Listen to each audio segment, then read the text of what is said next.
as humans, when you have a tool, every problem, your hammer, right? Every problem's a nail. Yep. When you're in government, every solution is government. Yep. So, and there's a propensity for people to demand and force.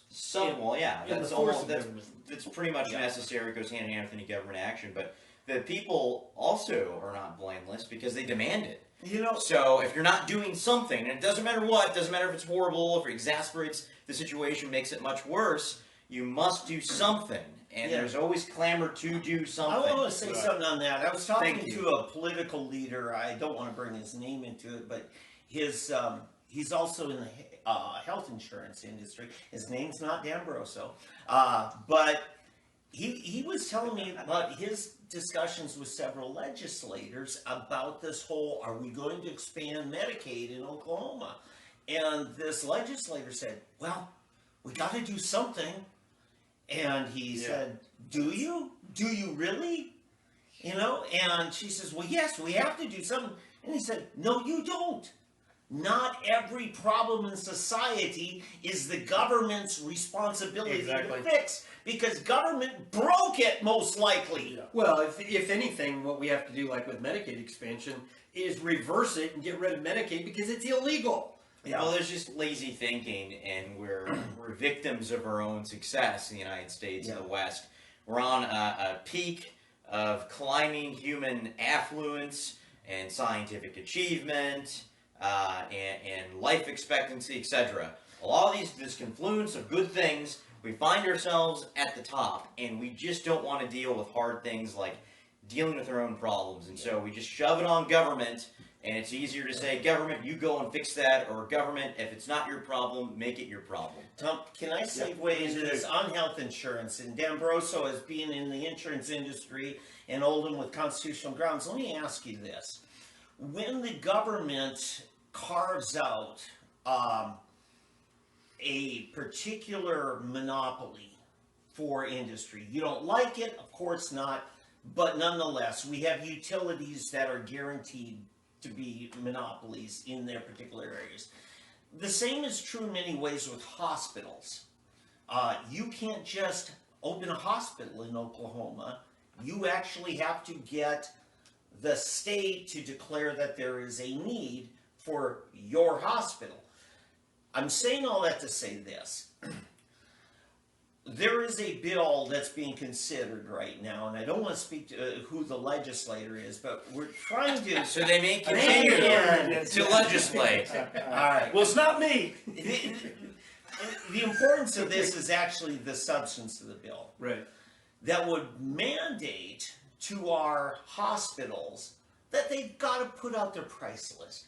Every procedure they're going to bill somebody for, they've got to put it out there. And the reason why I think it has some merit is because the government has given special powers and authorities to hospitals. For instance, you check into the hospital, it's like Hotel California. You can't leave until they say you can leave. Right. That is a police power that our hospitals have. When you give certain powers, you got to have commensurate accountability. Well, the problem is that they have been given those police powers, as you said, or those monopolies and so forth. Those are completely illegal, completely unconstitutional. But David's, they are held accountable, because they've got the licensure. And so that proves, those pieces of paper proves that there is oversight. As soon as the ink dries on it, they are accountable. Here's my problem with it. When they have the ability to keep you in the hospital, they can actually have police action taken if you leave against medical advice, is actually the statutory term for it. That's where it's come to. Correct. They can charge you whatever they decide to charge you.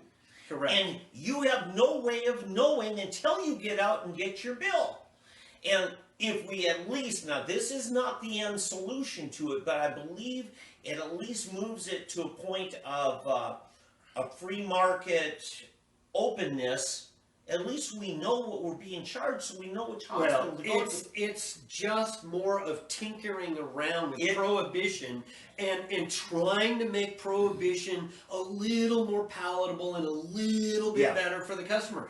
Now, let's remember. And before we remember, let's just tell everybody, if you're just joining us, you've joined 3D Politics. We're live every Monday from 7 to 8. I'm Tom McKay, your amazing host with all three Davids. The Davids that matter right here in Oklahoma. David Van, David Oldham, and David D'Ambroso. You can find David Van right on SoonerPolitics.org. And, of course, David Oldham, ConstitutionalGrounds.com. And catch this guy here, David D'Ambroso, at Dave D'Ambroso on Facebook. I'm Tom McKay, your host. You can comment to me on 3D Politics. You can't get a hold of Tom McKay.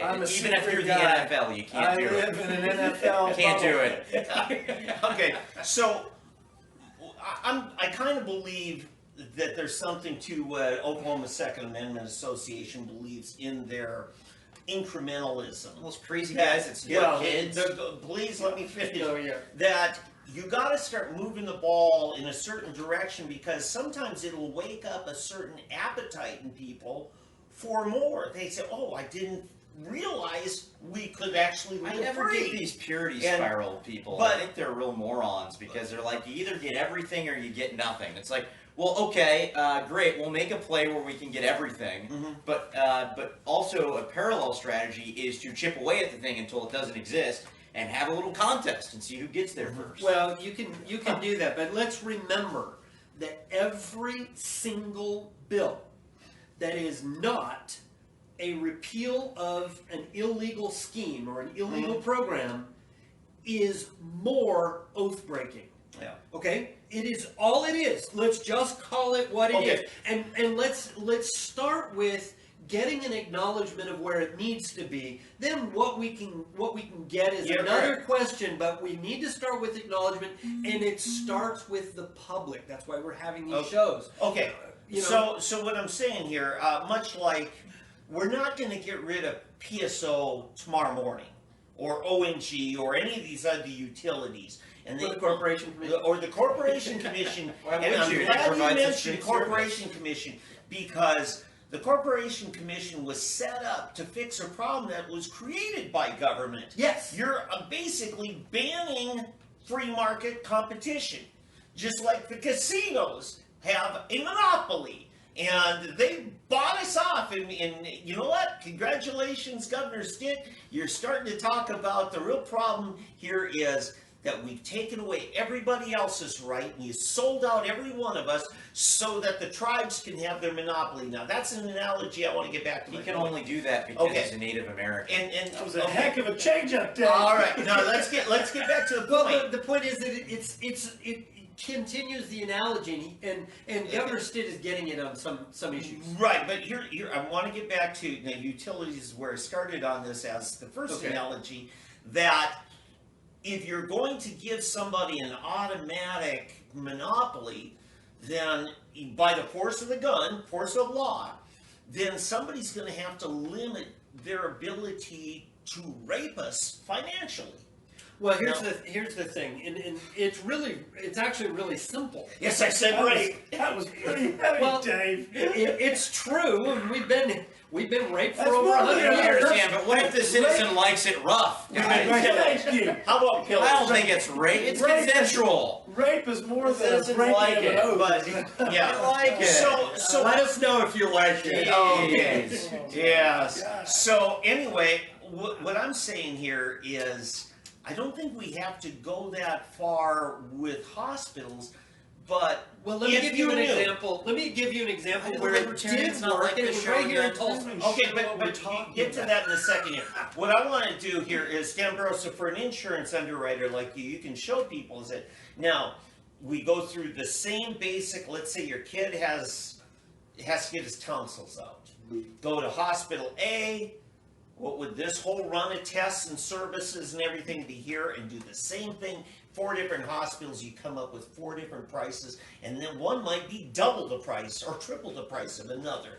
And I'm saying that kind of market force, if we did that legislatively, could have a huge impact, not on the cost of premiums, on the cost of the health care itself. So whether you have insurance coverage or not, you're still bringing it back down. Yeah, and if you're smart, you go to the surgery center where they do post it, and you find out that it's a third of the cost or a quarter of the cost of any of the others. That's the example. But the point is that they already have that option.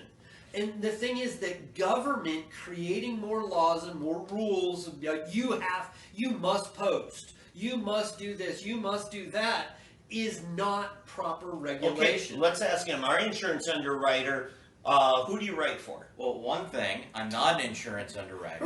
Second thing, agent. You don't need market pressures when you can have the government compelling everyone to buy your product. Yeah, I mean, don't need the market anymore. Like, do that legislatively. That was my question. But you're an insurance agent. What kind of insurance do you write?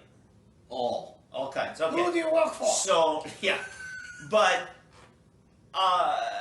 the surgical center, do most insurances have them in their quote network, or I don't know. I've never sold a health insurance policy. Oh, although Darren Gantz keeps trying to get me to sell health insurance. Yes, our good friend Darren. Okay, so a legislation, it just says, look, hospitals, anything you're going to bill for has a code.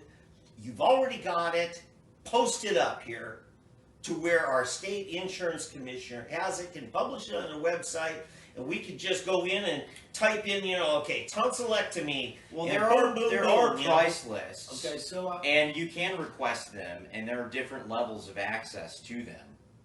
So, I mean, if you're a shrewd consumer, you can get a price list. Okay. If we've got it, we aren't utilizing it. Yes. Well, yes, the customer isn't utilizing it. They're also not. Anybody can. They are not. They're not trying hard enough. Is one on the one hand. By the other token, usually medical things come up kind of in a hurry, and people get. They go in and they don't really shop. We live because they don't lives feel like of they have convenience. time. I mean, I do it too. I don't shop for the cheapest grocery prices. I shop at the place that's most convenient to shop. Okay. But there is a good example. I'm going to get to that. Yeah.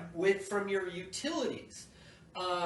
Here in Tulsa, there was a company who decided that they were going to compete against the telephone company and the cable company, and they were going to put in their own fiber optic lines. Okay, just like you would have to do if you were going to be a competing power company, right? Okay, so what you would do is you would change things, and then the homeowner would own the lines all the way to the power pole, and then you could swing those lines from one organization's lines to another. Sounds dangerous. So here's my point: was they were doing that, and they were going gangbusters. They were making money hand over fist, and they were actually giving people a hard time.